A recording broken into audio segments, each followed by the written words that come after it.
O livro de Marcos, capítulo 5, versículo 21 até o 24, depois a gente pula para o versículo 35. Marcos 5, verso 21. Diz assim: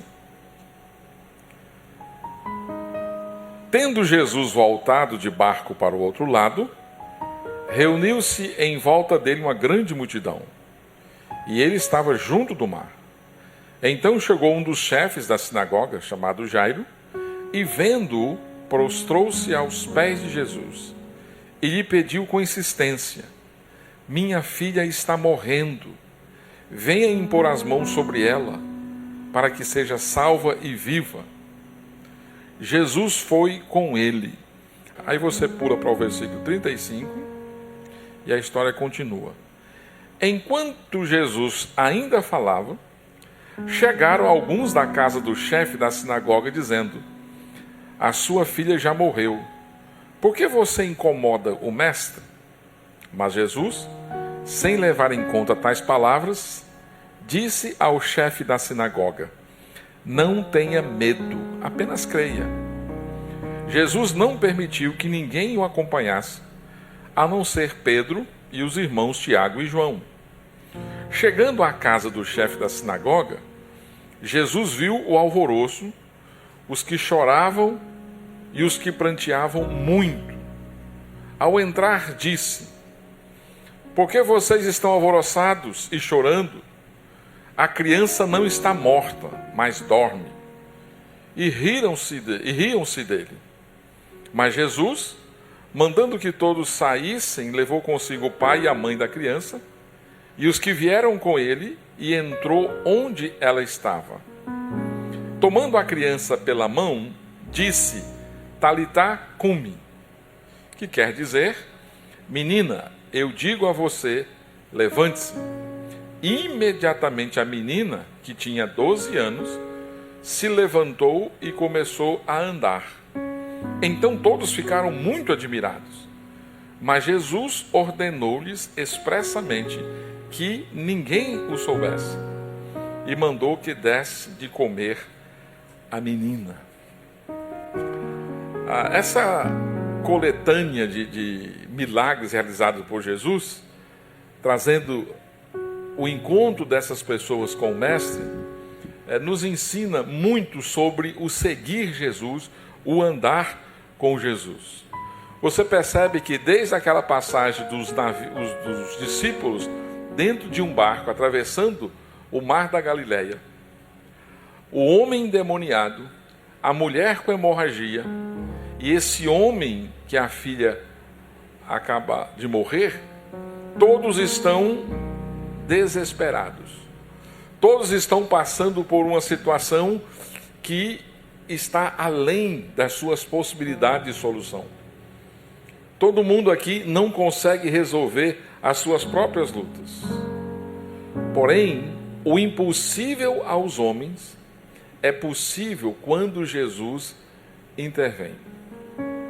Ele fez acalmar o mar e fez cessar o vento quando os discípulos estavam perto de perecer.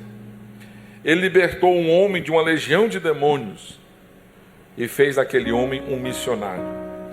Ele curou uma mulher hemorrágica depois de que todos os seus recursos haviam se esgotado. Agora, ele ressuscita a única filha de um religioso, mostrando que o poder de Jesus também está sobre a morte. Mostrando que o poder de Jesus está acima. Primeiro você observa que Jairo vai a Jesus levando a sua causa desesperadora. Ele é um judeu e ele tem uma função importante na sinagoga. O texto diz que ele era o principal da sinagoga.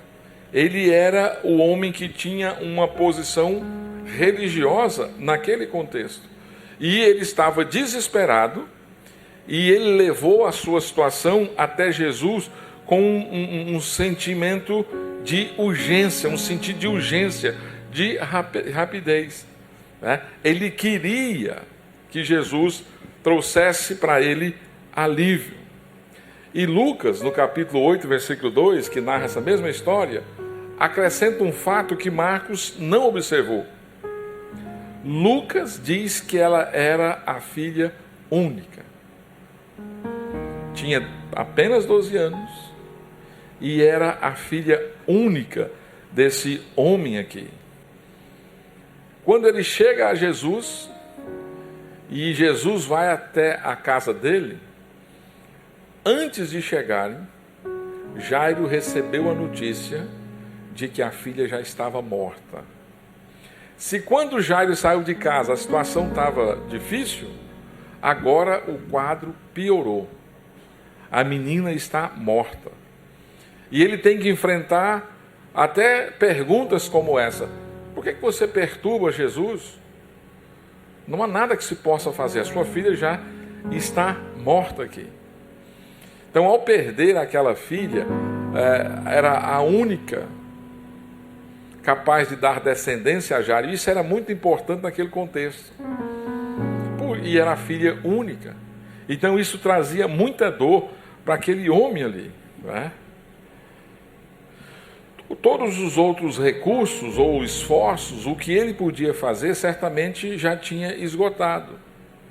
Enquanto que a mulher hemorrágica tinha usado todos os seus recursos financeiros, parece que aqui não é o caso de Jairo.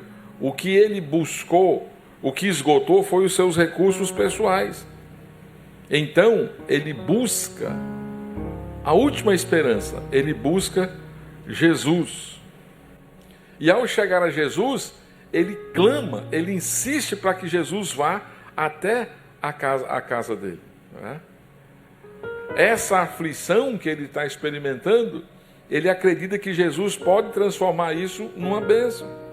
Ele quer que Jesus, se Jesus for ter com a menina na casa dele, ela será salva e ela viverá ou dará ao pai aquilo que ele esperava. O desespero desse homem levou ele a enfrentar e ao mesmo tempo ultrapassar algumas barreiras.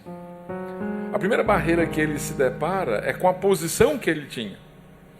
Jairo era o chefe da sinagoga. E ao ser o chefe de uma sinagoga, ele era um líder da comunidade. E essa sinagoga, que era aquele lugar que os judeus se reuniam para ler, especialmente os primeiros livros de Moisés, a Torá, que eles aprenderam a fazer isso depois que o templo foi destruído e eles foram expulsos para a Babilônia, e lá eles criaram o que é chamado de sinagoga. Eu ouvi dizer que tem uma sinagoga aqui em Fortaleza, mas eu não encontrei ainda. Para ter uma sinagoga precisa ter pelo menos 10 famílias de judeus. E aí pode ter uma sinagoga. O fato é que esse lugar então se torna um lugar de leitura das Escrituras, e especialmente a Torá, os primeiros livros de Moisés. Mas também lia-se os Salmos, lia-se os profetas, e eles aprendem e ensinam os seus filhos o caminho do Senhor. E o Jairo, então, ele era o responsável pelos serviços religiosos nessa cidade. O sábado ele estava ocupado.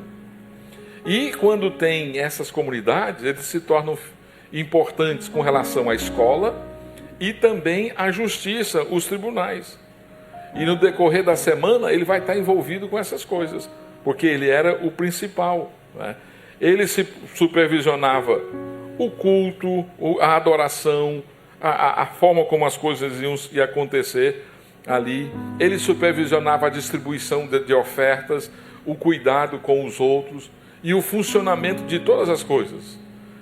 De modo que um homem que era tido como o chefe da comunidade, ele era uma das pessoas mais importantes no lugar ali. Ele era, como resultado disso, respeitado pela comunidade judaica. Então ele tinha que se colocar agora abaixo. O chefe tem que se transformar num servo.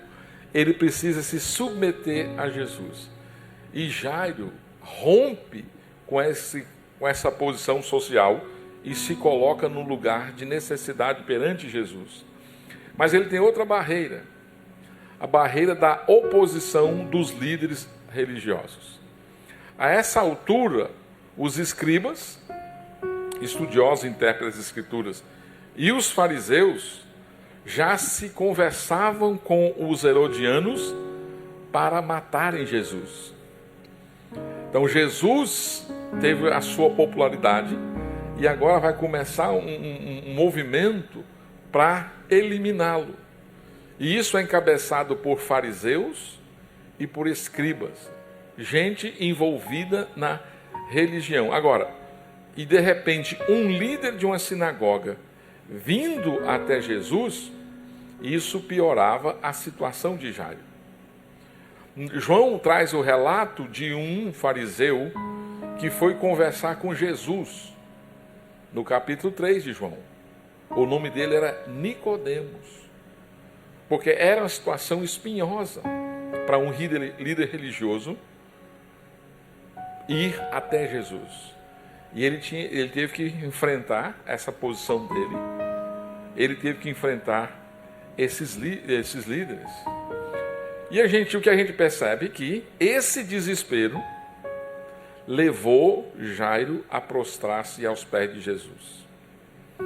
E a gente observa 3 coisas aqui bem marcantes nele. Primeiro, Jairo se humilhou diante de Jesus, ele se prostrou, essa é uma posição de humilhação, e ao fazer isso, ele está reconhecendo alguém maior do que ele.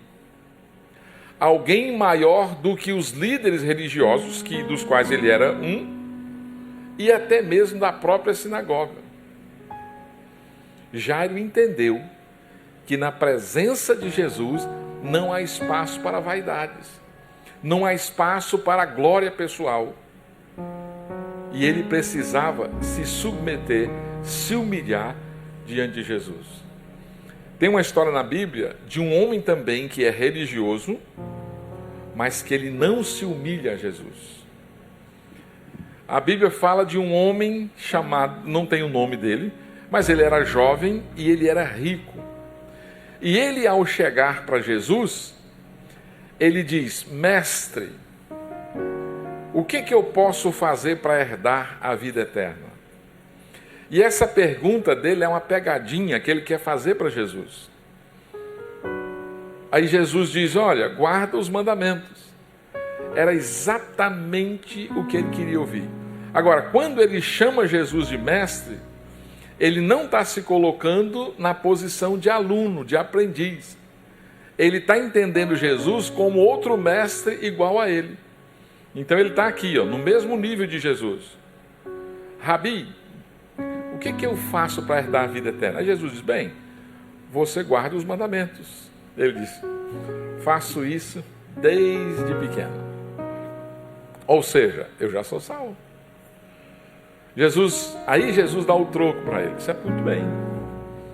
Então você pega, vende o que você tem e dá para os pobres. Aí foi a ponta da espada. Ele entendeu que ele não guardava os 10 mandamentos. Porque se você perceber, os 10 mandamentos têm os 4 primeiros, são dirigidos, referem-se ao nosso relacionamento com Deus, e os outros 6, o nosso relacionamento com o próximo. E aquele homem, na verdade, ele não obedecia nenhum, porque ele tinha como Deus Mamon, as riquezas. E diz o texto que ele foi embora. Triste. Foi embora. Não sabemos o resultado, se em outro momento ele se converte ou não.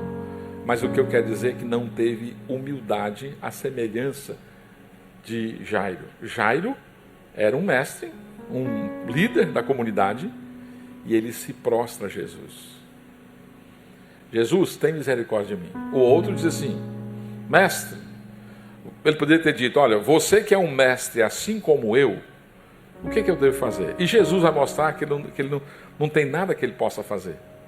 Porque depois, como vai embora, os discípulos dizem assim: bom, Se esse camarada que é rico não pode nada para rico, religioso, não pode fazer nada para a salvação, então ninguém pode fazer nada. Aí sabe o que Jesus diz? Aquilo que é impossível aos homens é possível a Deus. Ou seja, a salvação só é possível por causa do Senhor. Não há nada que você possa fazer para ser salvo. Não há nada que você possa fazer. É impossível alguém fazer a sua própria salvação. O que é impossível aos homens, salvar-se, é possível a Deus. Ele e só Ele pode nos salvar. E Jesus, para ilustrar, para mostrar que isso é impossível, ele diz, olha, é mais fácil um camelo, um animal grande, passar pelo fundo de uma agulha do que um rico entrar no reino dos céus. Olha aí. Ele quer mostrar impossível. É uma agulha mesmo. Agora, eu sei que hoje tem agulhas muito pequenininhas. Eu acho que quase toda criança já passou por aquela experiência de passar a linha no fundo da agulha para a mãe ou para um adulto que não enxergava mais, porque é muito pequeno. Hoje tem um aparelhinho que facilita o trabalho.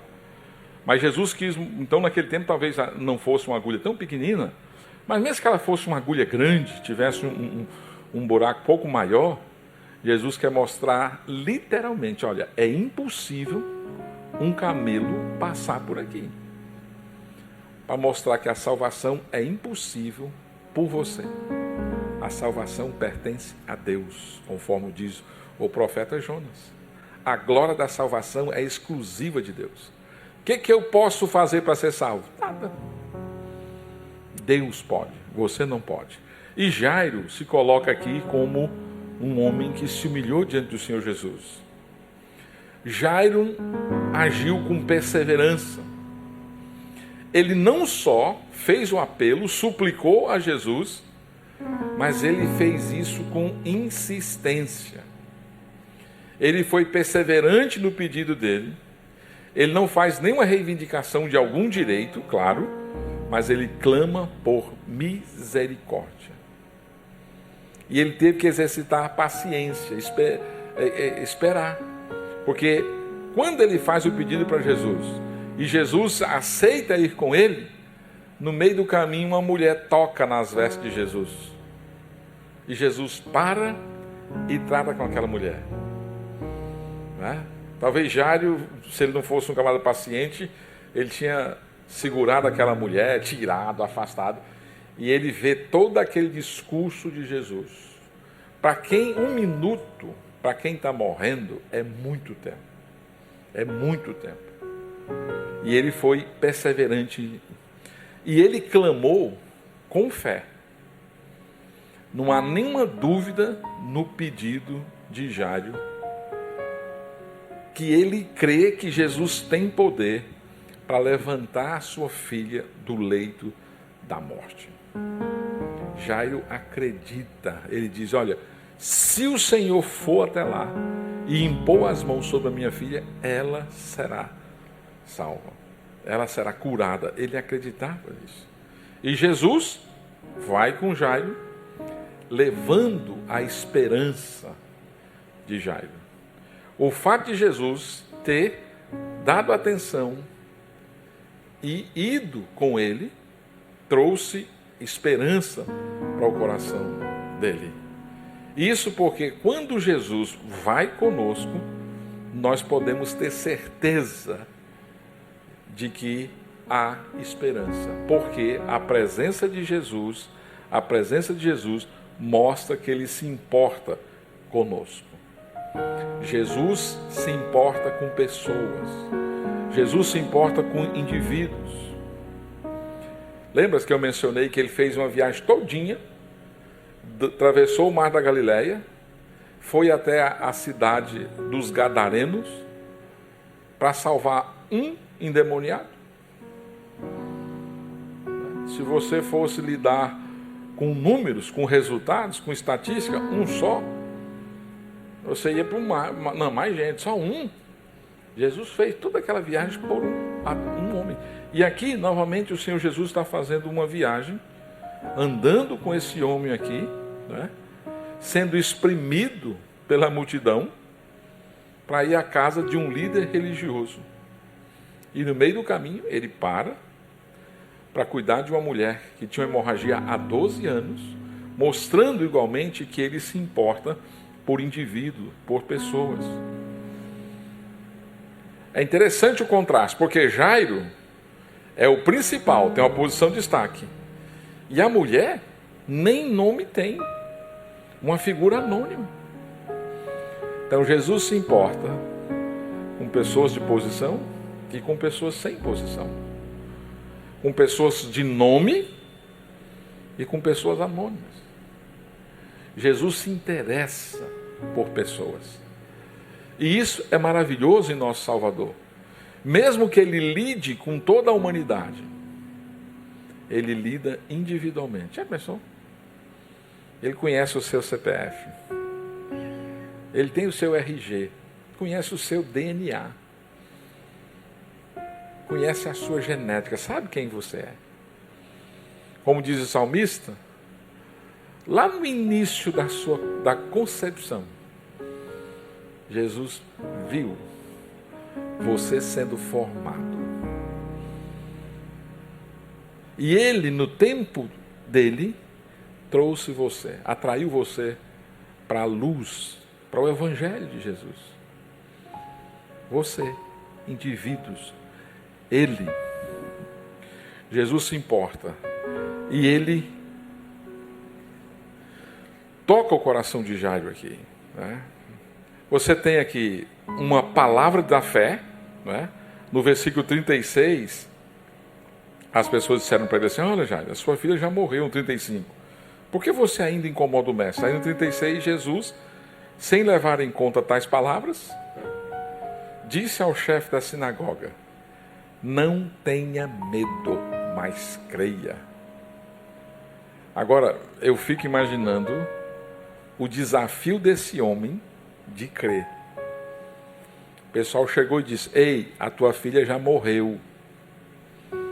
Vai dar o andamento do enterro. Para que tu fica aí perturbando o mestre? Hã? Pais já passaram por isso. Sepultaram os seus filhos. E toda vez que eu vejo isso, eu ouço a frase: é quebrar a lei da natureza.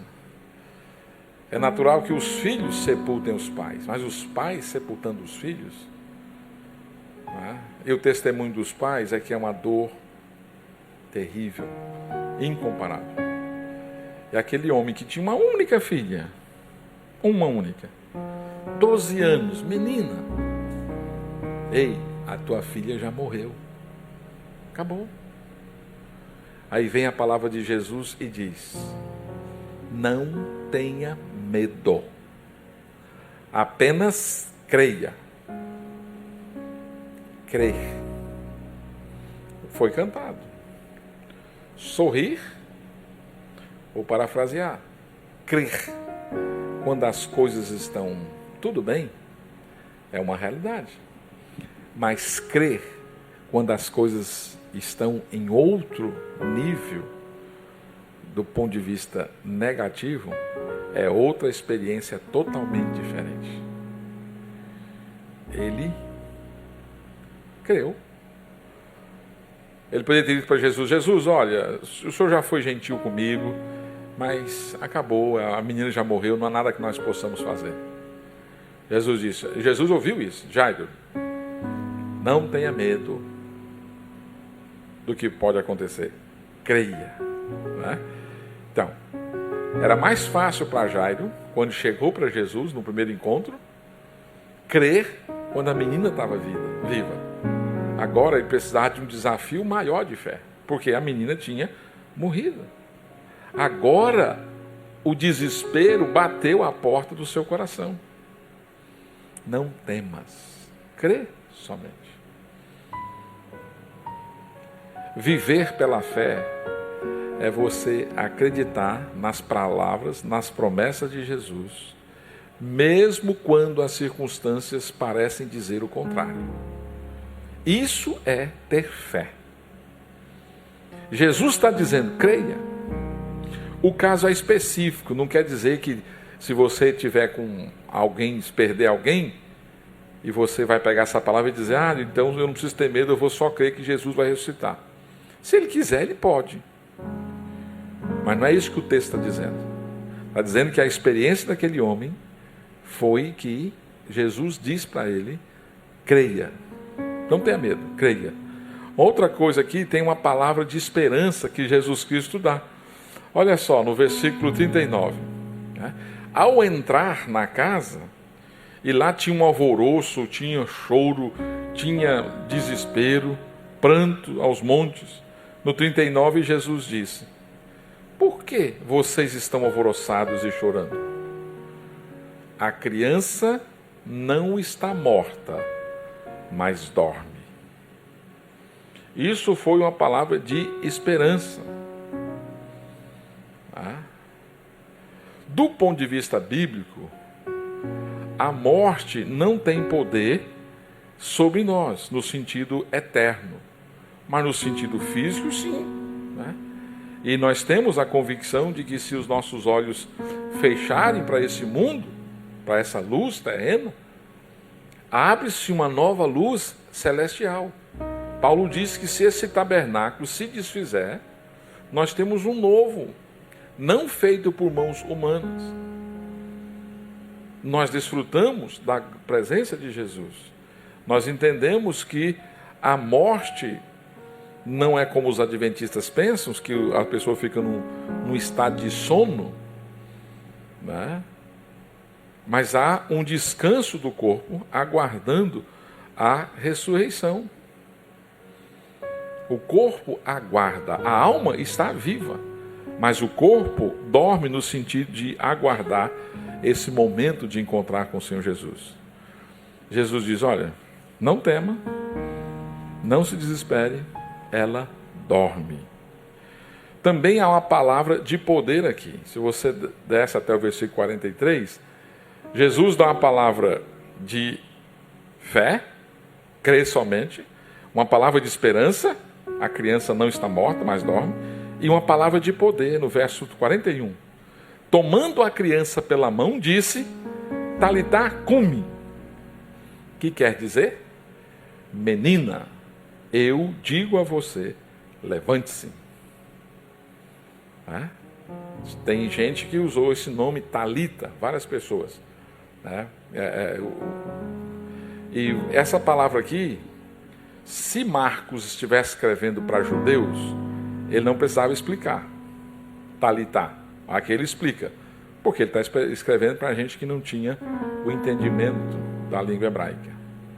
E aqui essa criança, então, Jesus diz para ela levantar. Então, toda a incredulidade que pudesse haver foi vencida ali pelas palavras de Jesus. Palavra de poder de Jesus.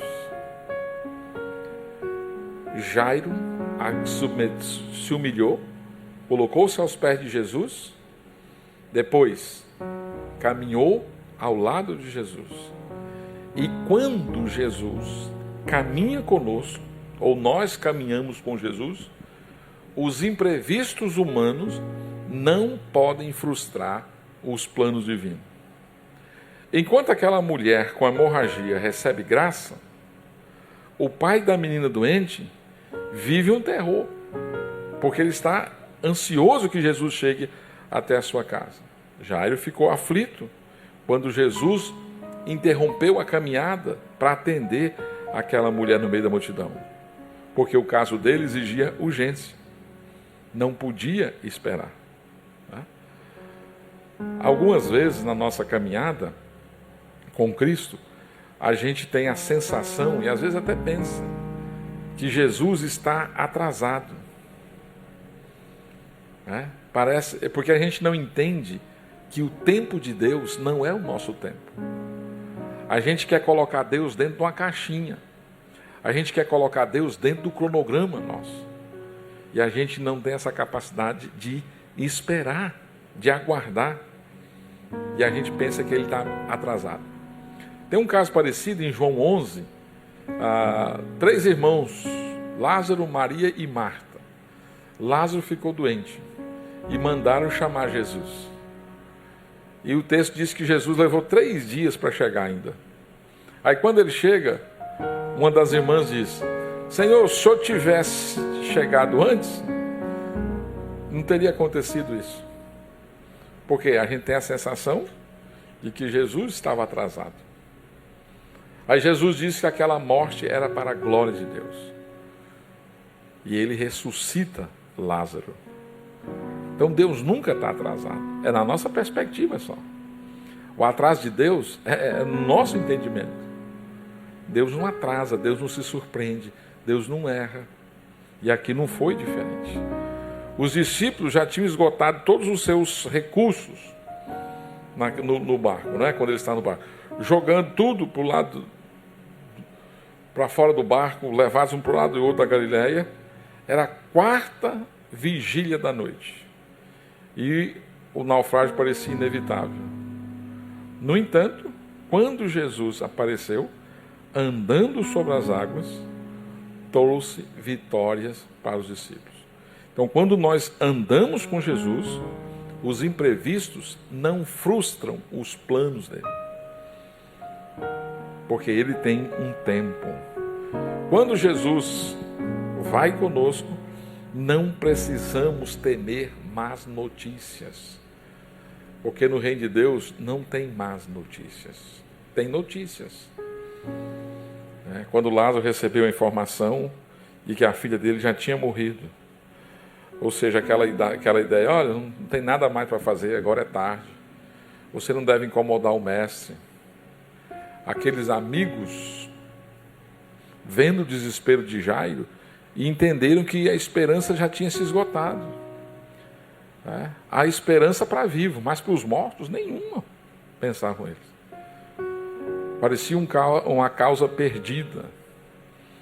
Jairo, como pai, claro, está abatido. E a última faísca de esperança foi arrancada do seu coração. O mundo desabou sobre ele. Mas de repente, uma mudança. Não tenha medo. Creia somente. Então, na hora que os nossos recursos acabam, Jesus nos encoraja a crer somente. As más notícias podem até nos abalar, mas elas não conseguem abalar o nosso Senhor. As más notícias podem chegar de uma forma muito impetuosa, mas elas não conseguem abater o Senhor Jesus. Ele continua com o propósito dele firme. Os nossos recursos podem se esgotar, mas os recursos de Jesus são inesgotáveis. E é interessante que tanto Marcos como Lucas falam do temor sentido por Jairo. E Jesus encoraja a crer. Sabe por quê? Porque a fé ignora os rumores de que a esperança morreu. A fé sempre revigora, ela sempre renova, ela sempre nos coloca no rumo de novo. A vida essa experiência de Jairo mostra também que quando Jesus vai conosco, não precisamos nos impressionar com os sinais da morte. A Bíblia fala que a morte foi o último inimigo a ser vencido e continua ainda nos perturbando. No versículo 39, nós lemos as pessoas tristes, chorando, e Jesus trazendo a informação. Não, ela só dorme. Claro, da perspectiva dele. Aqueles que estavam ali lamentando, aqueles que levaram a notícia até Jairo, e os próprios pais, sabem que a criança está morta. Mas Jesus diz que ela apenas está dormindo, pois ele faz um prognóstico teológico. E ele não está fazendo um diagnóstico físico. Ele não está dando um diagnóstico de um médico. Ele está dando uma perspectiva divina. E ele diz para Jairo: olha, ela dorme, ela dorme. Então, do ponto de vista de Deus, é um sono para o qual há um despertador, Ele mesmo. Outra observação aqui é que quando Jesus vai conosco, a morte não tem última palavra. Não é a morte que determina as coisas, determina o fim, não é? Os mensageiros que foram até Jairo levando a notícia que a menina estava morta, eles de fato pensavam que a morte era o fim, que era a última linha, né? E agora era hora de se ausentar e deixar Jesus seguir. Os que estavam na casa, quando viram Jesus dizer que ela morre, que ela dorme, o que eles fizeram? Eles riram. Isso é uma piada. Esse Messias, ele é engraçadinho, né? Olha a piada que ele fez. E de mau gosto. Porque se você chega num lugar que tem alguém morto e você diz: não, ele só dorme. Soa como se fosse uma zombaria ali, né? E eles acharam que era o fim e riram. Não sabiam, não conheciam quem era Jesus.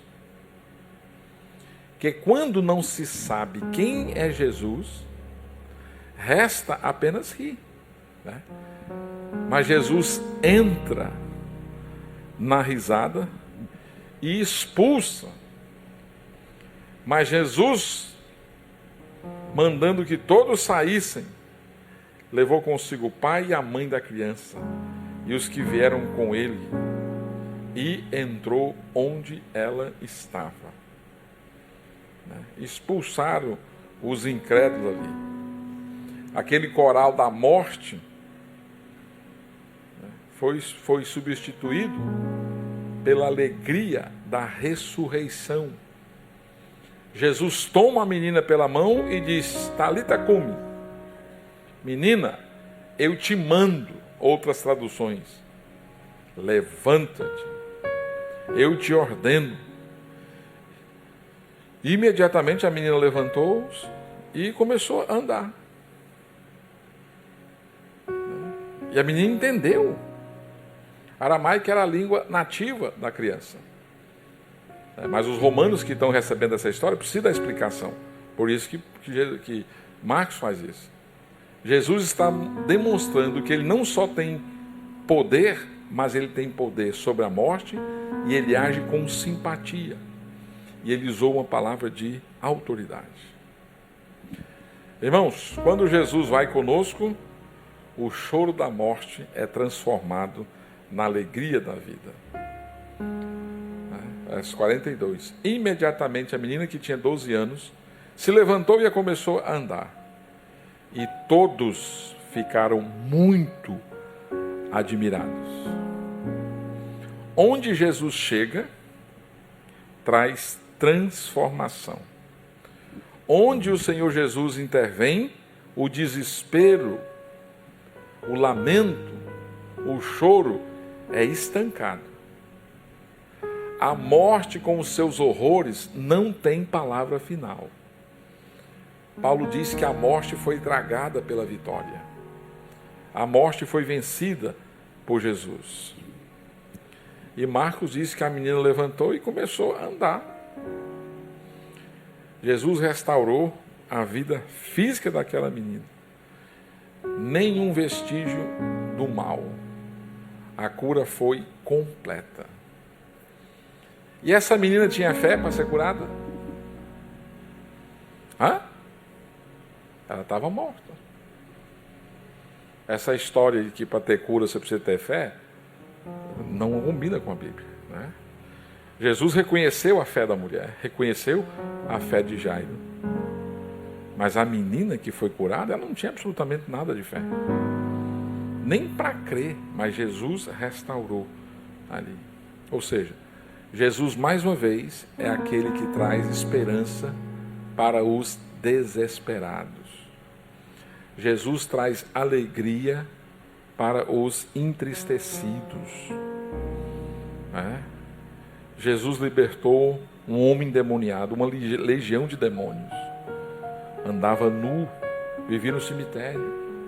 Já tinha sido prendido e ele se libertava facilmente. Jesus trouxe cura por uma mulher que há 12 anos lidava com um sangramento contínuo. Gastou os seus recursos e, esmagada pela cultura, encontrou libertação. Jesus trouxe alegria para um pai que recebeu a informação de que não poderia mais fazer alguma coisa porque a sua filha estava morta. Talvez a gente não tenha casos assim. Não estou endemoniado com a legião de demônios. Não tenho um fluxo sanguíneo de 12 anos precisando ser estancado. E nem tenho uma filha morta precisando de ressurreição. Mas certamente nós temos causas. Temos inquietações. Temos situações menores ou maiores do que essa. E é importante que a gente aprenda a levar essas coisas aos pés de Jesus. Ele ainda caminha conosco. Ele ainda pode transformar um cenário de desespero em celebração de alegria. Jesus tem poder para transformar as suas inquietações, as suas dores, em direcionamento, paz e alegria. Você tem visto Jesus como Deus que se fez homem, viveu nesse mundo, morreu e ressuscitou, está à direita de Deus, intercedendo por nós? Você vê Jesus como sendo o refúgio das suas questões? Ou você é do tipo que resolve tudo no braço? E não consegue acreditar que Jesus pode transformar as suas dores, o seu desespero, as suas inquietações, frustrações? Você acredita? Marcos, cuidadosamente, dirigido pelo Espírito Santo, selecionou essas ações de Jesus para mostrar para aqueles discípulos romanos de que Jesus é tudo o que eles precisavam. Que eles encontram em Jesus refúgio, segurança que eles precisam. Tempos de perseguição, não é fácil ser discípulo de Jesus. Vivendo no meio do paganismo, não é fácil ser discípulo de Jesus.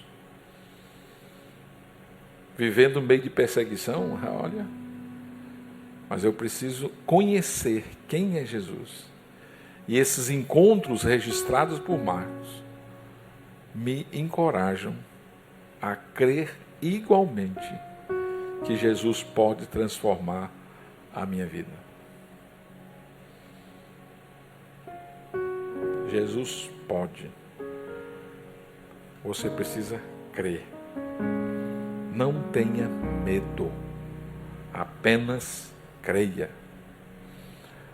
Dias nebulosos, trevas aparentes, dias difíceis podem vir.